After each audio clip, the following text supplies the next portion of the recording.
Picture this. You're at a dinner party.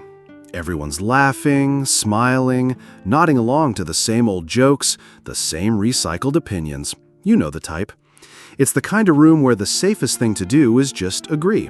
Keep it light, avoid anything too real. Then, someone speaks. Not small talk, really speaks. They drop a thought that slices through the chatter like a blade through silk. The room goes quiet.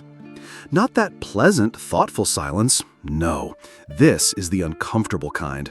The "why did you have to say that" kind. The kind where people suddenly need to check their phones or refill their drinks. What just happened? You just witnessed a deeply rooted fear come alive. Not a fear of danger or confrontation, a fear of intelligence.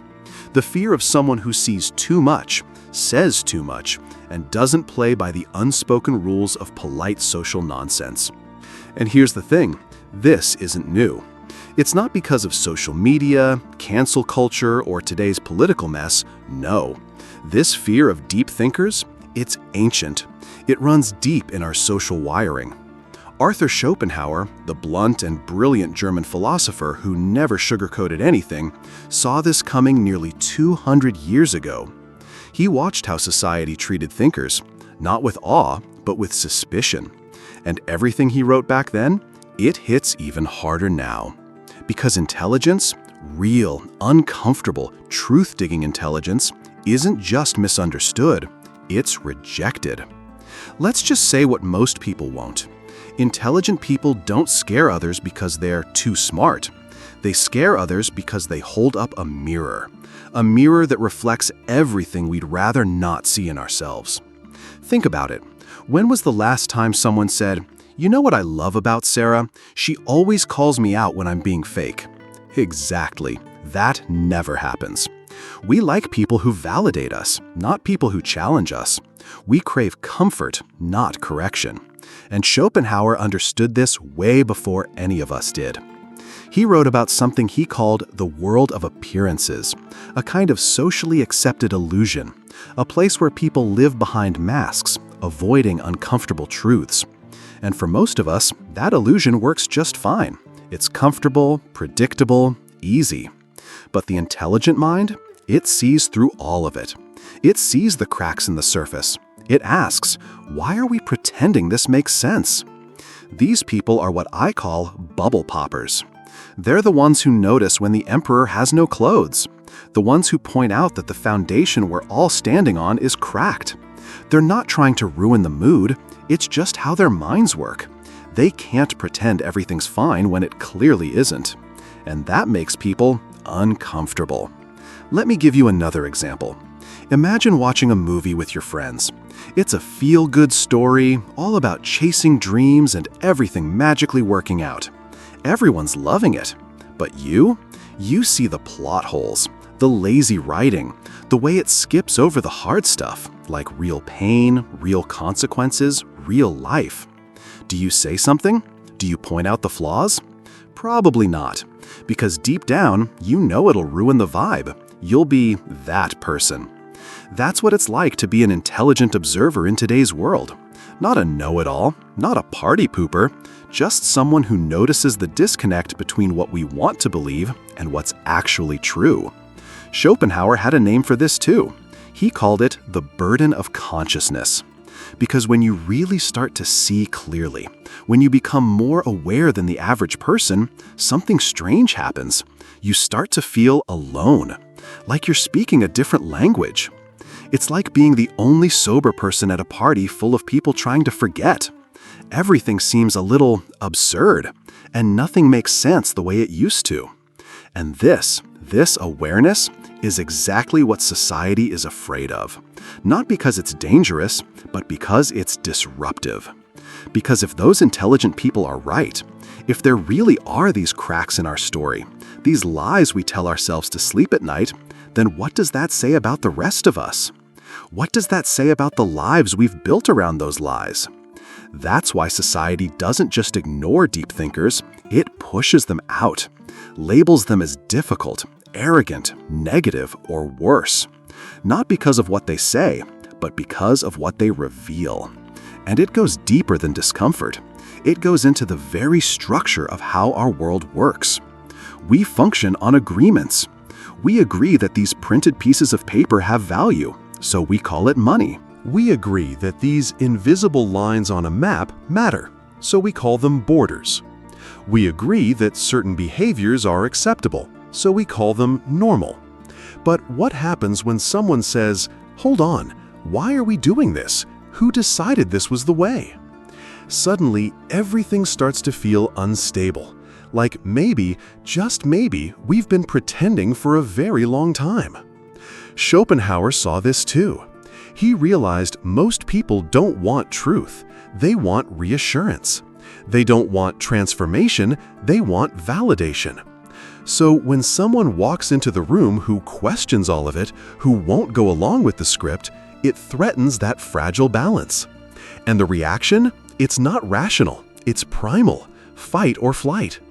Just like we react to a physical threat, people react to intellectual ones.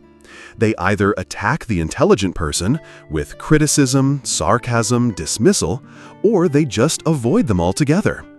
Because let's be honest, when someone questions something we believe, it doesn't just feel like an idea being challenged, it feels personal, like we're being attacked. It's not just uncomfortable, it's deeply unsettling. And if you've ever been on the receiving end of that, if you've ever felt like you're speaking a truth that no one wants to hear, then you already know what I'm talking about. So here's the million-dollar question. Why do ideas make people feel so threatened?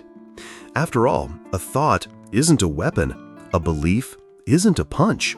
And yet, when someone presents a new way of seeing the world, especially if that view contradicts our own, it can feel like a personal assault. Schopenhauer saw this clearly.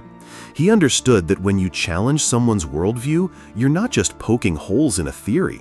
You're shaking the ground beneath their entire identity. Their values, their choices, even their self-worth. It all starts to feel unstable. And what do people do when they feel unstable? They defend themselves, sometimes by arguing, sometimes by ghosting, sometimes by attacking the very person who made them feel that way. Not because that person did anything wrong, but because they saw too much. That's the strange burden of being highly intelligent. Your very presence can make others feel exposed, like they've been caught in a lie they didn't know they were telling. And so, what does society do? It turns intelligence into a villain. Suddenly, deep thinking becomes overthinking. Asking big questions becomes being difficult. Seeing through social games becomes being judgmental. And what's heartbreaking is that the person being judged, the intelligent one, usually isn't trying to challenge anyone. They're just trying to understand. They're not out to humiliate others or feel superior. In fact, many intelligent people are painfully aware of their own flaws. That's part of the reason they see so much in others. But none of that matters when people feel insecure around them. The narrative becomes, they think they're better than us. They're too intense. They take everything too seriously. It's not intelligence that offends people. It's the mirror it holds up. Now, think about this on a larger scale. Society runs on stories. Stories we tell ourselves about who we are, what we value, and why our way of life makes sense. But intelligent people? They ask the wrong questions at the wrong time. They say things like, why do we spend most of our lives working jobs we hate to buy stuff we don't need?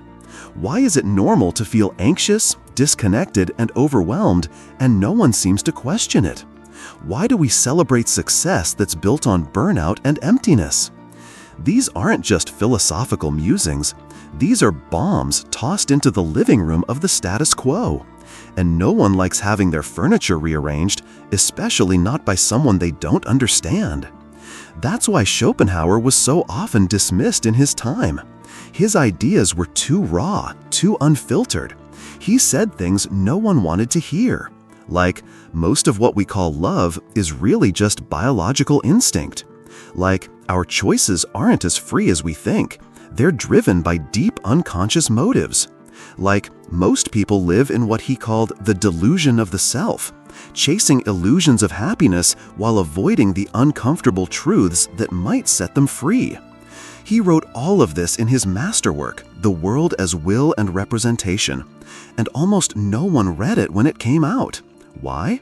Not because it lacked insight, but because it lacked flattery. Schopenhauer didn't try to make us feel good, he tried to make us see clearly. And that's not something people line up to experience. But here's the twist. Time proved him right.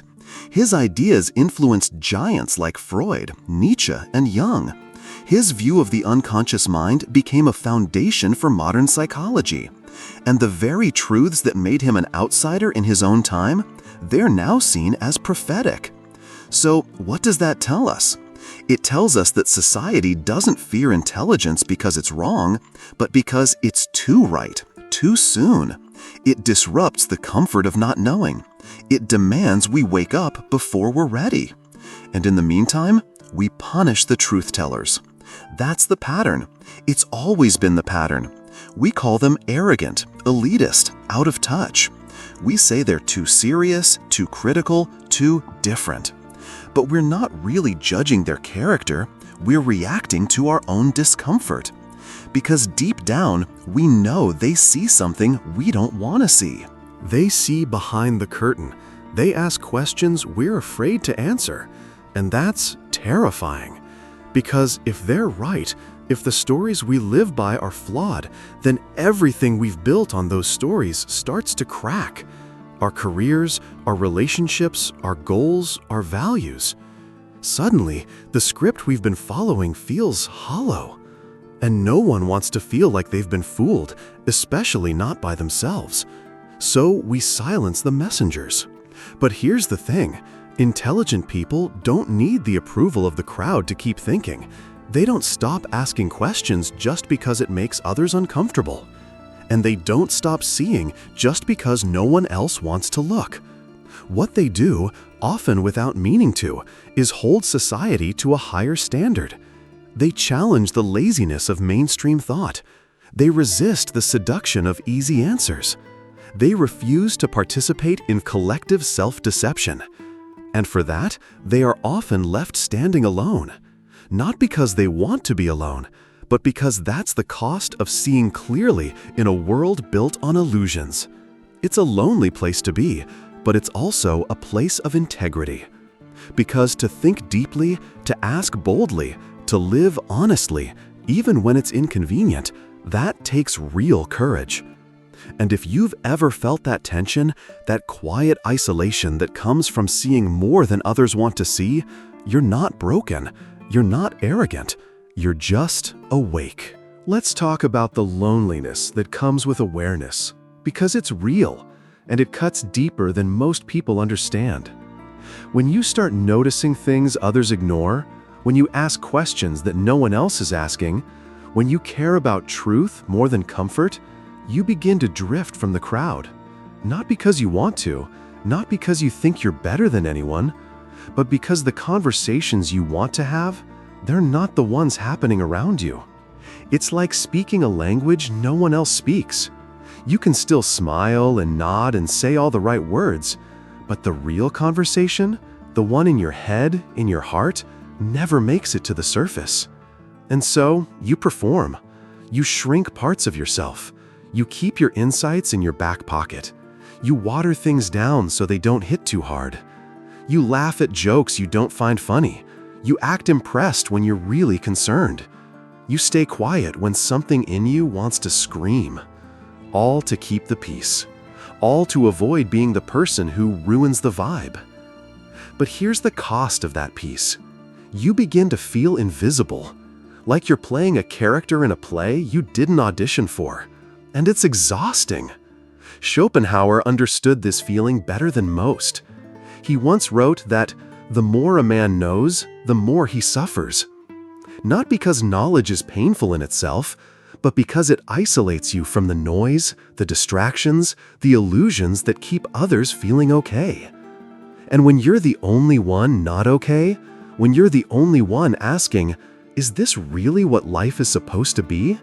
It's hard not to feel like you're the problem. But you're not.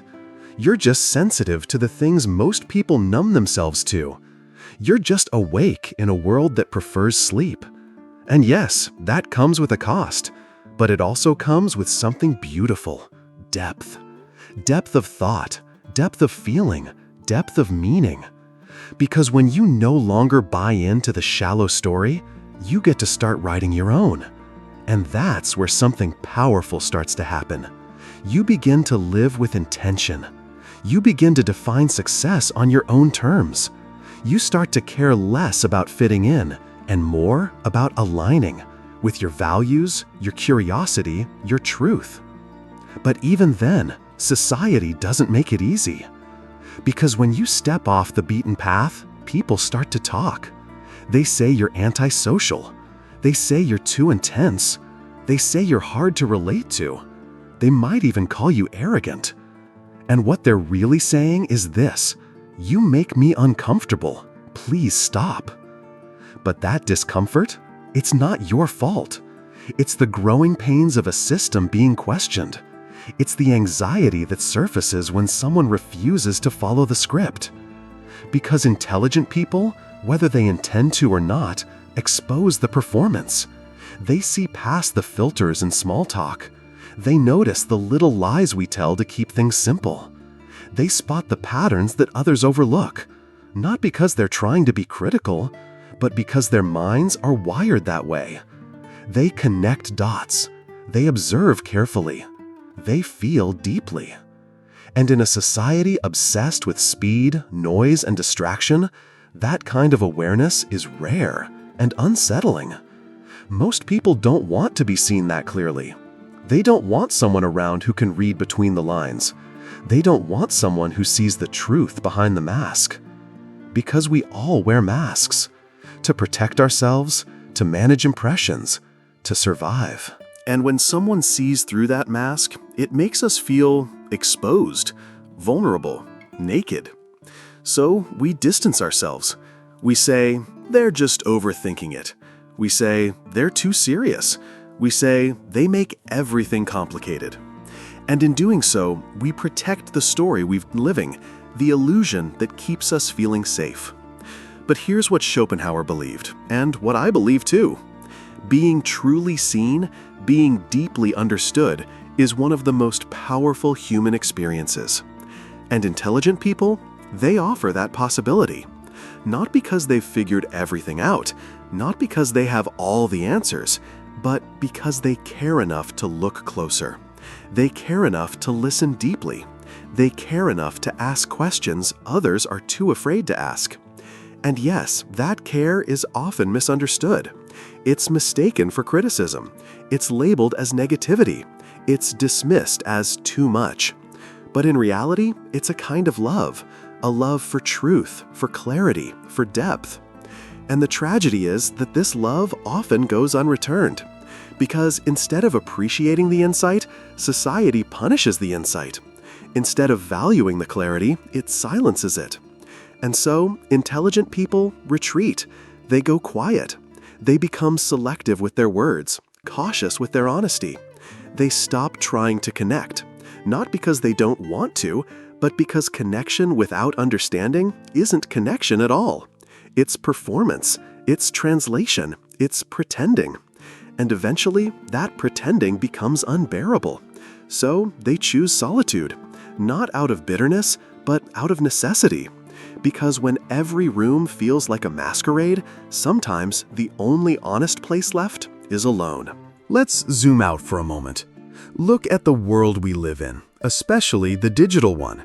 Social media, entertainment, even news, they've all been optimized for speed, simplicity, and surface-level satisfaction. What gets rewarded?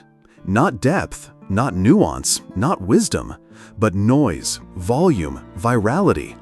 Society, especially online, treats intelligence the way a child treats broccoli.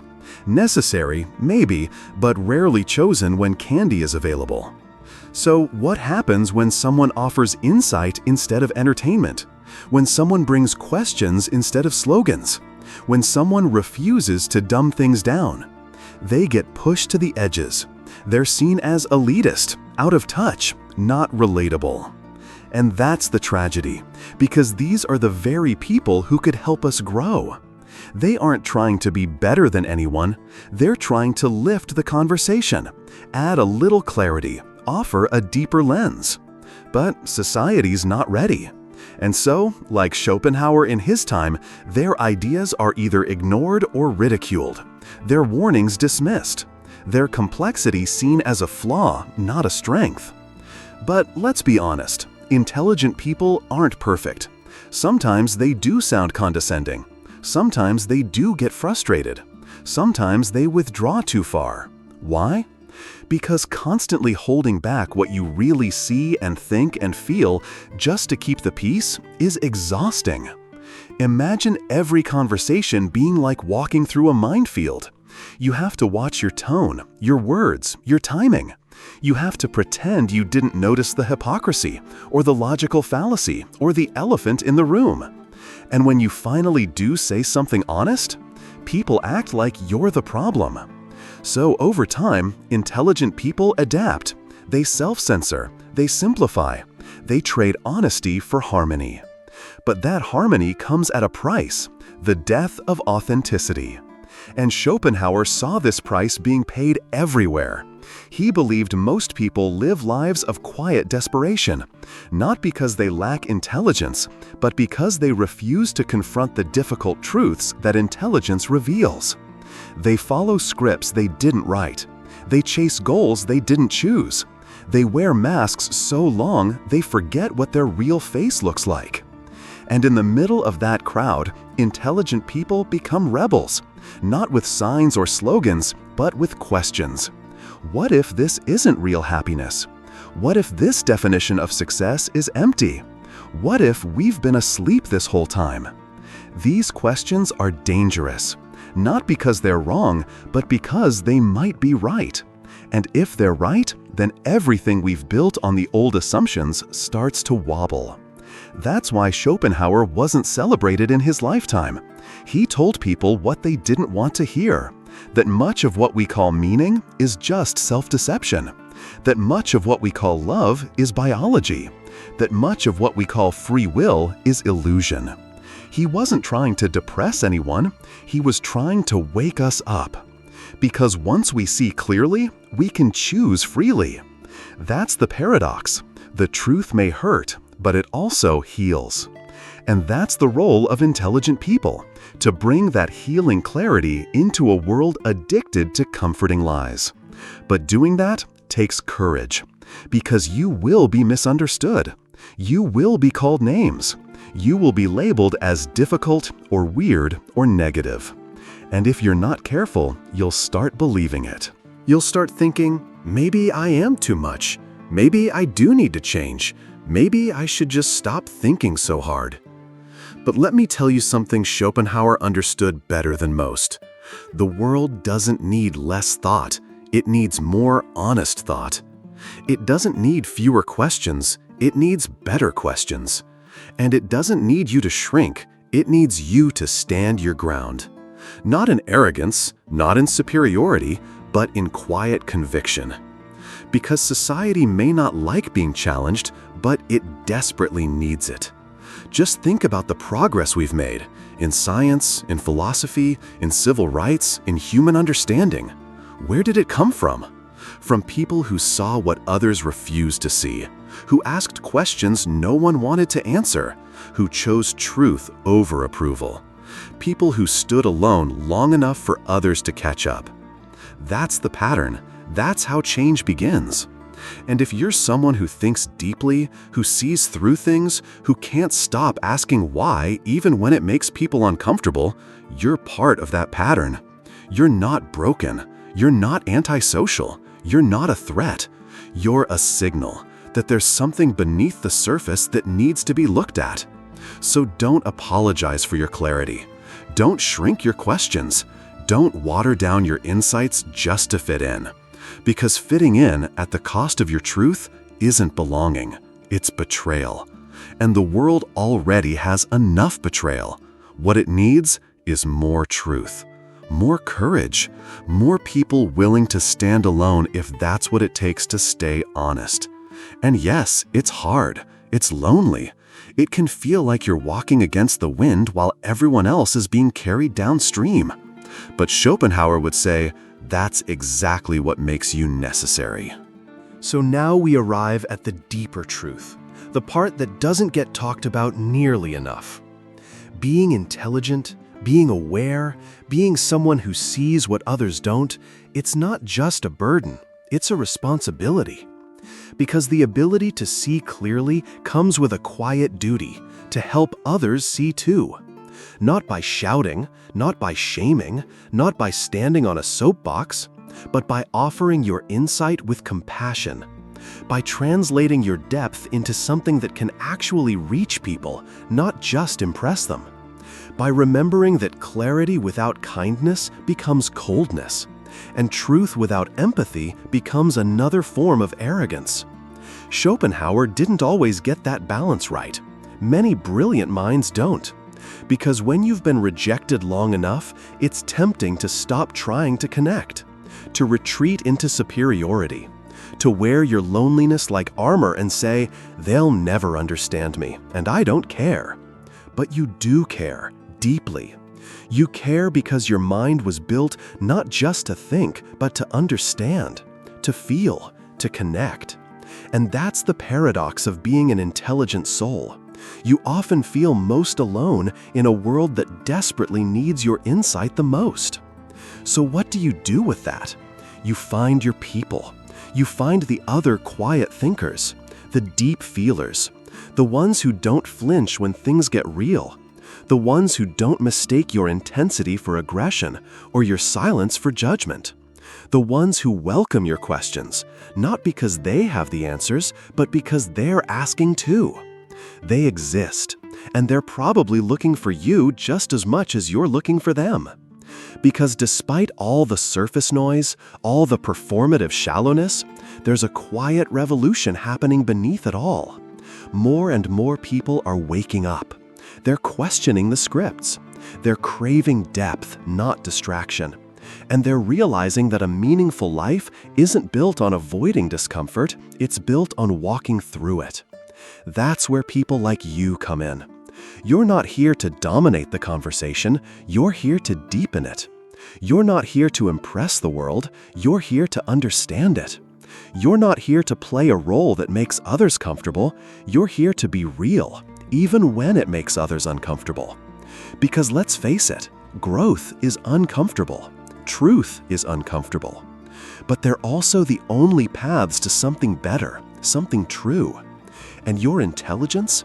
It's not an obstacle to connection. It's the bridge to a different kind of connection, one that's rooted in depth, not performance, in shared values, not shared appearances. That bridge may not be crowded, but it's sturdy, and it leads somewhere real. Schopenhauer knew that his insights weren't for everyone. He knew that most people weren't ready. But he also knew something else, something incredibly important. The truth waits. It doesn't disappear just because it's inconvenient. It doesn't go away because it's unpopular. It stays. And eventually, when people are ready, they find it, just like they found him. And just like, someday, they'll find you. Because the same ideas that make people uncomfortable today are often the very ones that liberate them tomorrow. So if you're someone who's been made to feel too much, too serious, too intense, take heart. Your presence is a signal. Your questions are a gift. Your refusal to settle for shallow answers is part of humanity's slow, necessary evolution. Yes, society fears intelligence. But not because it's dangerous, because it's powerful, because it changes things. And deep down, we all know, real change only comes when someone is brave enough to say what others won't, to see what others can't, to walk alone if that's what it takes.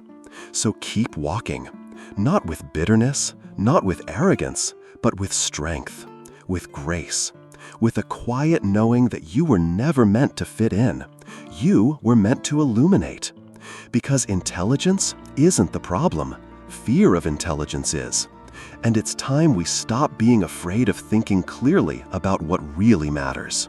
If this resonated with you, if you've ever felt misunderstood for thinking too much, for feeling too deeply, for asking questions that made people uncomfortable, know this: you are not alone.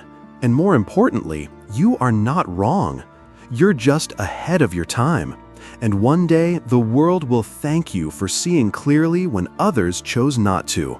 Until then, keep going, keep thinking, keep questioning, and never let the world convince you that your depth is a flaw, because in a shallow world, your depth is a revolution.